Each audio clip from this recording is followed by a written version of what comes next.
네, 21대 대통령 선거 이제 4일 남았습니다. 오늘까지 진행되는 사전투표는 지금까지 역대 최고 투표율을 기록하고 있는데요.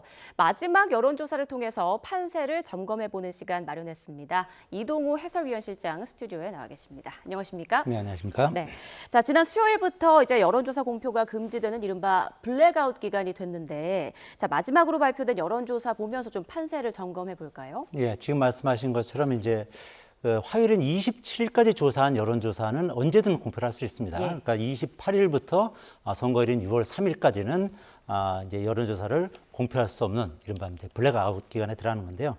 마지막 그 전화면접 여론조사를 중심으로 해서 설명을 드리도록 하겠습니다. 화면을 보면서 설명을 드리겠는데요. 네. 먼저 MBC가 코리아 리서치에 의뢰해서 조사한 결과인데요.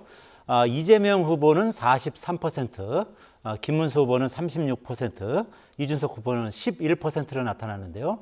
그전 여론조사에 비해서 이재명 후보는 4%포인트 하락했고요.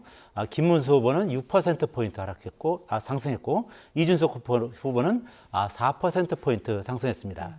또 양자 대결을 할 경우에도 나왔는데요. 이재명, 김문수 후보는 각각 47%와 41%로 6%포인트 차이를 보였고요. 예. 그리고 이재명, 이준석 후보가 맞붙을 경우에는 45대 35로 10%포인트 격차를 보였습니다. 다음 당선 가능성을 보겠습니다. 당선 가능성 같은 경우는 이재명 후보는 무려 64%에 달하고요. 김문수 후보 28%, 이준석 후보 1%였습니다. 다음 정당 지지도를 보겠는데요. 정당 지지도는 민주당 42%, 국민의힘 35%, 개혁신당 9% 등이었습니다. 다음은 이제 SBS가 입소스에 의뢰해서 조사한 결과를 한번 보겠는데요. 3자 대결을 보면요. 이재명 후보 48%, 김문수 후보 34%, 이준석 개혁신당 후보 10%포인트 되겠습니다. 이재명과 김문수 두 1, 2 후보 사이 간의 격차는 14%포인트인데요. MBC 조사에 비해서는 2배 정도 벌어지는 그런 상황입니다. 이번 대선에서 어떤 결과가 나오는 것이 바람직한지 물어봤는데요. 정권 교체 여론이 56%였고요. 정권 재창출 여론은 37%였습니다. 그러니까 약 한 19%포인트 정도 격차가 있는 것이죠. 정당 지지도는 민주당이 42%, 국민의힘이 32%, 개혁신당 7% 등으로 조사됐습니다. 마지막으로 이제 KBS가 한국 리서치에 의뢰해서 조사한 결과를 보겠는데요. 이재명 후보가 45%고요. 김문수 후보 36%, 이준석 후보 10%, 그리고 권영국 후보는 1%로 조사가 됐습니다. 1, 2위 간의 격차는 약 9%포인트 정도인데요.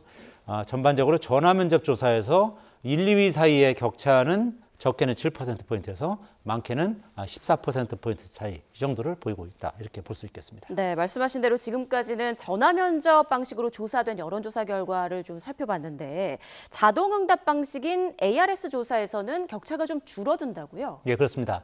전화면접 조사에 비해서 ARS 조사에서는 전반적으로 1, 2위 간의 격차가 좀 줄어드는 그런 양상을 보이고 있는데요. 네. 먼저 화면을 보면서 설명을 드리겠는데요. CBS가 한국사회여론연구소 KSOI에 의뢰해서 지난 26일부터 27일 이틀간 조사한 결과인데요. 이재명 후보가 47.3%, 김문수 후보 39.6%, 이준석 후보 9.6%로 조사가 됐습니다. 이재명, 김문수 후보 1, 2위 간의 격차는 7.7%포인트인데요. 이 밖에도 이제 오마이뉴스라든지 뉴데일리, 그리고 데일리안 등이 이제 ARS 조사를 실시했는데요. 이런 경우에도 뭐 적게는 1%포인트에서 많게는 8%포인트 정도 차이 뭐 이렇게 나오는 경우가 있었습니다. 그래서 더 정확한 내용은 중앙선거 여론조사심의위원회 홈페이지를 가시면 예. 이런 내용들이 자세하게 나와 있기 때문에 국민들께서 이걸 찾아가서 보시면 되겠습니다. 좀 전에 말씀드린 것처럼 이렇게 ARS 조사에서는 전반적으로 1, 2 후보 사이 격차가 전화면접 조사에 비해서는 이제 적게 나오는 편이고요. 저희 YTN을 포함해서 대부분의 이제 유력 언론사들은 전화면접 조사를 선호하고요. 예. 그리고 이제 중소 언론사들 같은 경우는 이제 ARS 조사를 더 선호하는데 왜냐하면 그 전화면접 조사가 ARS비에서는 한 뭐 4~5배 정도 더 비쌉니다. 그리고 대신에 이제 전화 면접 조사가 이제 좀 더 정확하다. 뭐 이런 평을 좀 듣고 있는데요. 결국 한 5,000명 정도 샘플을 조사한다고 했을 때 ARS로 조사하면 사실은 뭐 전화 면접 조사 1,000명 샘플 조사한 거랑 비슷하게 돈이 들기 때문에 중소 언론사들에서는 아무래도 ARS 조사를 더 선호하는 그런 측면이 있다 이렇게 볼 수 있습니다. 네. 그런데 그 이유가 뭘까요? 그러니까 전화 면접 조사에 비해서 ARS 조사에서 1, 2위 격차가 좀 줄어든 것으로 나왔다 이렇게 말씀하셨잖아요. 이유는 좀 어떻게 분석되나요? 네, 키워드 이제 두 가지를 볼 수가 있겠는데요. 하나는 샤이 보수, 하나는 중도층 이렇게 볼 수 있겠습니다. 첫 번째 이른바 이제 샤이 보수가 전화 면접 조사에서는 답변을 하지 않지만 ARS 조사에서는 이제 답변을 하기 때문에 1, 2위 후보 간의 격차가 이제 줄어든다 뭐 이런 얘기인데요. 전화 면접 조사에서 이제 무응답층이 10% 정도 되거든요.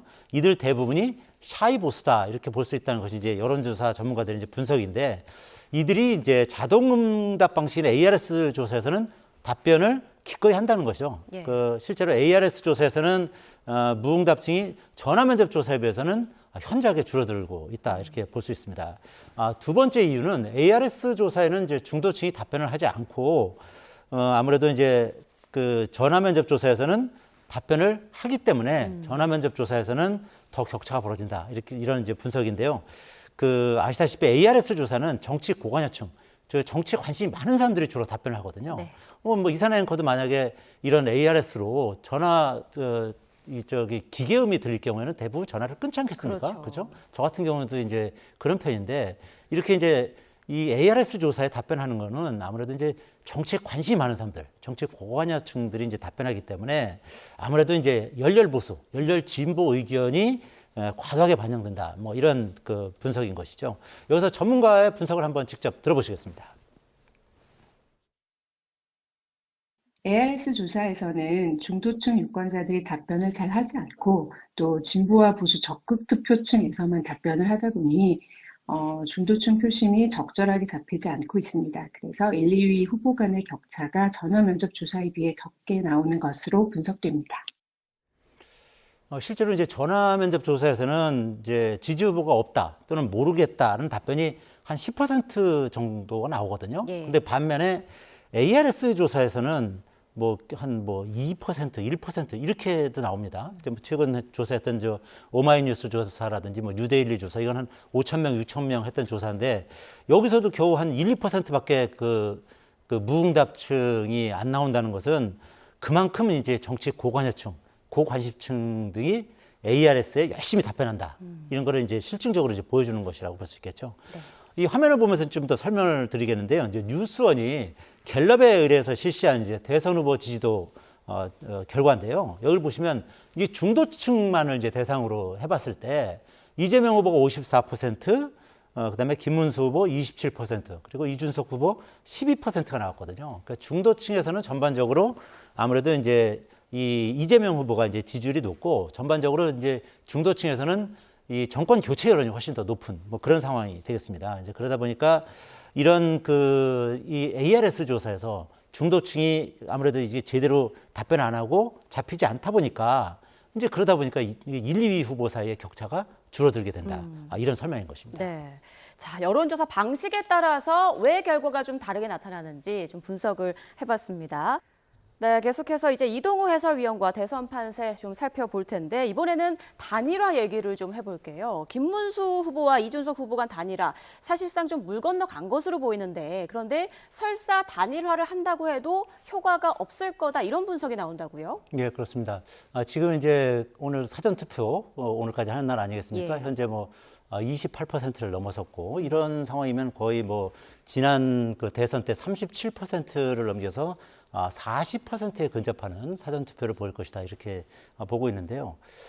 젊은 층들이 이제 투표를 많이 하고 있어요. 저도 어제 사전 투표를 했는데 보니까. 예. 그래서 아무래도 이준석 후보 같은 경우는 20, 30대 젊은 층들이 이제 많이 지지하는 후보 아니겠습니까? 그러다 보니까 사실상 이준석 후보를 지지하는 젊은 층들이 상당수를 투표했기 때문에 단일화를 뒤늦게 한다 그래도 별 효과가 없을 것이다. 이렇게 이제 볼 가능성이 높고요. 그리고 실제로 지금 이제 각종 여론조사 결과를 과학적으로 이제 분석을 해봐도 그런 결과가 나옵니다. 예. 그래픽을 화면을 보면서 제가 설명을 드릴 텐데요. 뉴스원이 이제 갤럽에 의뢰해서 실시한 여론조사 결과인데요. 단일화를 할 경우에 이제 시너지가 이제 어떻게 나느냐 이런 걸 이제 분석한 겁니다. 그러니까 오른쪽 화면을 이제 먼저 보시면요. 네. 이제 이준석 후보가 이제 김문수 후보로 단일화를 했을 경우에 그 55%만 그 김문수 후보를 지지하고 25%는 이재명 후보로 이탈을 하게 됩니다. 지금 화살표가 옮겨가는 지지자들의 그렇습니다. 비율을 말하는 예. 거군요. 그리고 지지 후보 없음으로 이제 이탈하는 게 한 18% 정도 된다는 것이고요. 반대로 이제 왼쪽으로 보시면 이준석 후보로 이제 단일화를 할 경우에 김문수 후보 지지자 가운데 6%만 이재명 후보로 간다는 것이고 거의 80%가 이제 그 이준석 후보로 넘어간다는 것이고요. 13%는 이제 지지 후보 없음으로 이제 이탈한다 이런 얘기인데요. 단순히 계산해서 80에서 6을 빼면 약 한 74% 정도가 이제 이준석 후보로 단일화할 때는 이득이고 다음에 김문수 후보로 단일화할 때는 55에서 25를 빼면 약 한 30% 정도만의 득표율 이득이 있다. 이렇게 분석할 수 있는 건데요. 그러니까 단순하게 이제 계산을 한다면 그 이준석 후보로 단일화하는 것이 더 어떻게 보면 이제 이 여론조사 결과만을 보면 더 유리할 수 있는데 그거는 뭐 사실상 불가능한 상황 아니겠습니까? 왜냐하면 지금 국민의힘은 거의 한 500억 정도의 그 이번 그 선거 자금을 이제 쓰게끔 돼 있거든요. 그러니까 그거를 이제 만약에 단일화를 이준석 후보로 한다면 그걸 포기해야 되는 상황이기 때문에 그건 뭐 거의 불가하다 이렇게 봐야 되는 거고 이제 마지막 가능성은 이제 이준석 후보가 이제 포기하는 경우인데 이준석 후보도 뭐 계속 그 단일화는 없다 이렇게 주장을 하고 있는 거 아니겠습니까? 그렇기 때문에 여러 가지 이런 그 단일화의 어떤 효과도 상당히 많이 반감된 상황이고 또 이미 그 사전 투표가 이제 오늘로 이제 마감이 된 상황이고 예.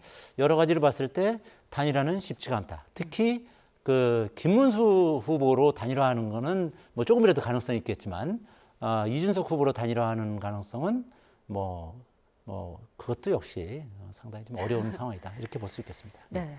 자, 사전 투표율이 어떻게 좀 변수가 될 수 있을지. 앞서 말씀드린 대로 오후 2시 기준으로 이제 전국 투표율 28.6%로 지금 집계되고 있는데 글쎄요. 이 시각 기준으로는 지난 대선보다는 약간 조금 뒤처지고 있는 것 같습니다만 일단 사전 투표율이 높은 건 분명해 보입니다. 자, 이렇게 투표율이 높다는 건 좀 어느 쪽에 유리하다라고 좀 해석할 수 있을까요? 글쎄요, 뭐 사전 투표율이 높은 것만 가지고 뭐 어느 후보에게 유리하다 이렇게 단정적으로 말하기는 뭐 대단히 어렵다 이렇게 보여지고요. 다만 이제 전반적으로 지금 이제 사전 투표율을 보시면 지역적으로 보면 호남권의 사전 투표율이 상당히 높고요. 영남권의 사전 투표율은 좀 비교적 낮은 편이에요. 이건 아무래도 이제 이 영남권 그리고 보수층에서는 사전 투표가 이 부정선거의 온상이다. 뭐 이런 인식들이 강하거든요. 이제 그런 것이 아무래도 작용한 것이 아니냐 이렇게 풀이가 되고요. 이제 그러다 보니까 이제 국민의힘 입장에서는 조금 불리할 수 있겠죠. 이미 이제 이재명 후보 입장에서는 사전 투표를 통해서 이제 본인의 어떤 지지표를 상당 부분 이제 흡수하는 건데 이제 김문수 후보는 본 투표에서 이제 본인의 이제 지지자들을 본투표에 많이 참여하도록 이제 독려해야 되는 이제 그런 부담을 이제 안게 되긴 한 건데요. 근데 다만 이제 이것이 뭐 그렇게 되면 이제 보수층이나 영남권이나 이쪽에서 오히려 호남권이 이렇게 결집하는 것에 이제 자극을 받아서 오히려 더 본투표에 더 많이 나올 가능성도 이제 배제할 수 없는데요. 예. 어쨌든 그 최근에 보면 사전 투표가 여러 가지로 좀 이렇게 좀 문제가 있다. 얘기가 좀 관리가 많아요. 이제 부실해가지고 예. 어제 같은 경우도 뭐 신촌 사전투표장에서 뭐 이미 그 투표지를 가지고 나와서 뭐 식사까지 하는 뭐 그런 경우도 있었다는 거 아니겠습니까? 또 뭐 선거 조금 전에 뭐 대리 투표도 있었다는 거고요. 그래서 뭐 저 투표 관리원이 이제 체포되기도 했는데 이런 여러 가지 그 요소들이 보수층에서는 이제 사전 투표를 꺼리거나 아니면 본 투표에도 좀 부정적인 영향을 미칠 가능성도 있기 때문에 국민의힘에서는 아마 이런 부분에 상당히 이제 전전긍긍하면서 투표율 제고에 이제 힘을 쏟으려고 한다는 그런 얘기를 들었습니다. 네.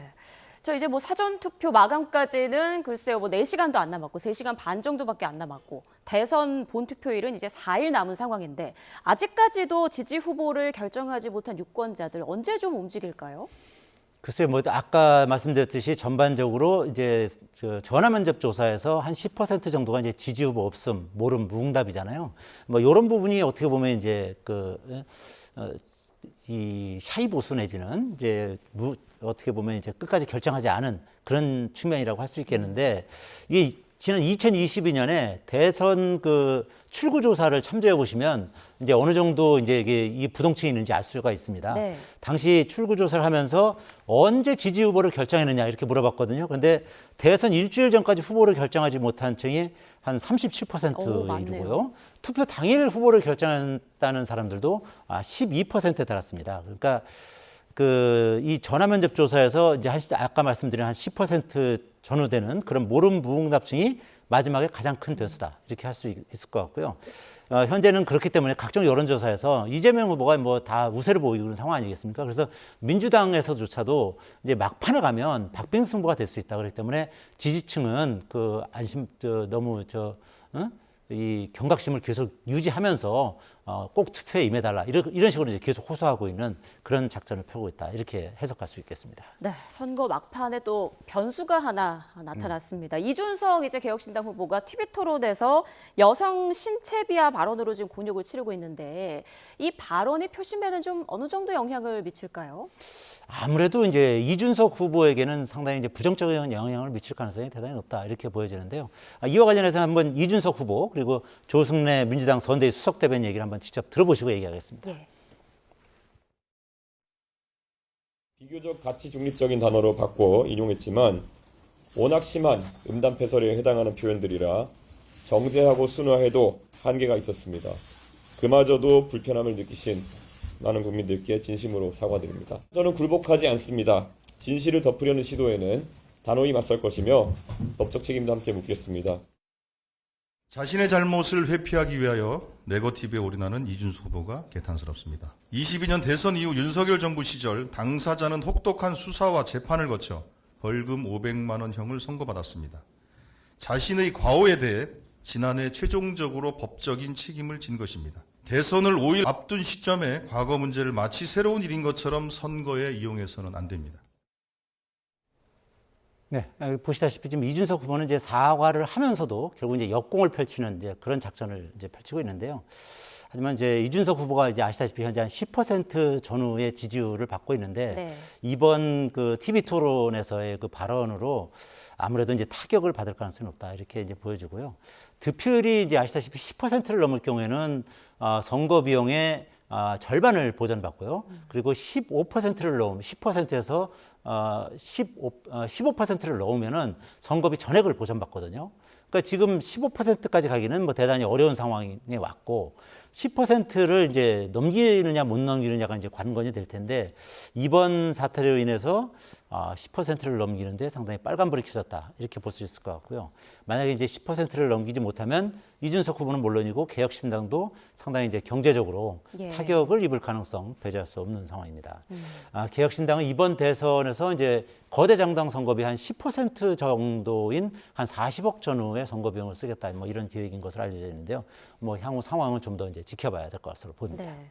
앞서 이제 샤이 보수를 잠깐 언급해 주셨는데, 샤이 보수가 또 하나의 변수가 될지도 궁금합니다. 그러니까 이번 대선에서도 샤이 보수가 어느 정도 좀 영향을 미칠지, 앞서 좀 나온 거 보니까 오늘도 대구 지역의 사전 투표율이 좀 거의 가장 낮은 것 같더라고요. 어떻게 그렇죠. 분석되나요? 이제 아까 말씀드렸듯이 이제 전화 면접 조사에서는 이제 한 10% 전후에 모름 무응답층이 있거든요. 그래서 여론조사 전문가들은 이 층을 대부분 샤이 보수다, 이렇게 이제 보고 있어요. 그래서 이런 내용과 관련해서 이제 전문가의 말을 한번 직접 들어보시고 설명드리겠습니다. 네. 최근 발표되는 전화 면접 선거 조사에서 무응답층은 상당수 샤이 보수라고 볼 수 있는데, 대통령 탄핵 파면으로 실시되는 이번 조기 대선에서 보수 유권자들이 자신의 정치적 성향을 드러내기 꺼려한다는 것인데요. 다만 이들이 얼마나 적극적으로 투표장에 갈 것인지는 불확실해 보입니다. 뭐 아시다시피 이번 대선은 윤석열 전 대통령의 어이없는 계엄과 그리고 파면으로 이어져서 그 결과로 지금 치러지는 대선 아니겠습니까? 그러다 보니까 보수 유권자들이 나는 보수다, 국민의힘 지지자다, 이런 말을 하기가 상당히 이제 부끄러운 뭐 그런 게 있어서 정치적 성향을 드러내는데 상당히 이제 꺼려한다는 거죠. 그래서 이 자신이 드러나지 않는 ARS 방식에서는 이제 기꺼이 이제 그 응답을 하는데 예. 전화 면접 조사에서는 자신이 누군지를 알고 전화가 오는 거기 때문에 응답을 잘 하지 않는다는 거죠. 이것이 한 10% 정도 된다는 건데 이제 아시다시피 이제 지난 대선과 그 전 대선이 한 투표율이 한 77% 정도 됐어요. 그런데 결국 이 무응답층이 결과적으로 얼마나 이제 투표장에 나가느냐 이것이 이제 어떻게 보면 이제 그 상당히 이제 변수가 될 텐데 이제 요 변수는 또 이 김문수 후보와 이재명 후보 사이에 지지율 격차가 어느 정도냐 이거에 따라서도 이분들이 투표장으로 향할지 그냥 기권을 할지 이런 것도 결정이 될 것으로 이렇게 예상이 됩니다. 네, 선거전이 이제 정말 막판을 향해서 달려가고 있는데 자, 앞으로 판세를 좀 뒤흔들 수 있는 변수 어떤 게 있을까요? 사실 좀 전에 말씀드린 것처럼 이번 대선에서는 변수가 크게 많이 작용할 가능성은 높지는 않습니다. 예. 근데 다만 이제 아까 한번 말씀드렸지만 그 보수 후보 단일화가 어떻게 보면 이제 가장 큰 마지막 변수다 할 수 있겠는데 지금 여러 가지 상황으로 봤을 때는 보수 후보 단일화는 사실상 상당히 쉽지 않은 상황이고 또 아까 제가 과학적으로 설명을 드렸듯이 설사 보수 단일화가 이루어진다 하더라도 상당히 효과가 희박한 그런 상황으로 이제 가고 있고요. 그럼에도 불구하고 국민의힘은 이제 끝까지 단일화 노력을 이제 기울인다는 그런 전략이고 민주당은 결국은 이준석 후보가 단일화를 할 것이다 이런 식으로 지금 주장을 하고 있어요. 이건 아무래도 이제 이 가장 큰 변수를 이제 사전에 이제 기임을 빼는 그런 전략이다 이렇게 볼 수 있을 것 같고요. 또 이제 전화 면접 조사에서 아까 말씀드렸듯이 지지 후보 없다, 무응답 이런 샤이 보수 이런 분들이 얼마나 이제 막판에 결집할 것인지 이런 것도 변수가 될 수 있고요. 예. 아까 좀 전에 이제 유시민 노무현재단 이사장이 설란양 여사와 관련해서 발언을 했죠. 말실수한 예. 그런 부분이 있지 않습니까? 좀 이런 부분이라든지 이런 막판에 말실수라든지 아니면 가짜 뉴스 관련 공방 이런 게 확산될 경우에 이제 표심에 영향을 줄 수도 있고요. 또 유세 과정에서 테러라든지 이런 돌발 사태나 북한 관련 변수도 이제 변수로 작용할 가능성은 있지만 상당히 그 가능성은 낮다 이렇게 보여지고요. 이 여러 가지로 이번 대선에서는 전반적으로 크게 변수가 될 만한 것은 그렇게 눈에 보이지는 않는 그런 상황이다 이렇게 볼 수 있을 것 같습니다. 네, 그래도 아직 4일 남아있는 만큼 좀 끝까지 봐야 될 것 같습니다. 지금까지 이동우 해설위원과 함께 대선 판세 분석해봤습니다. 고맙습니다.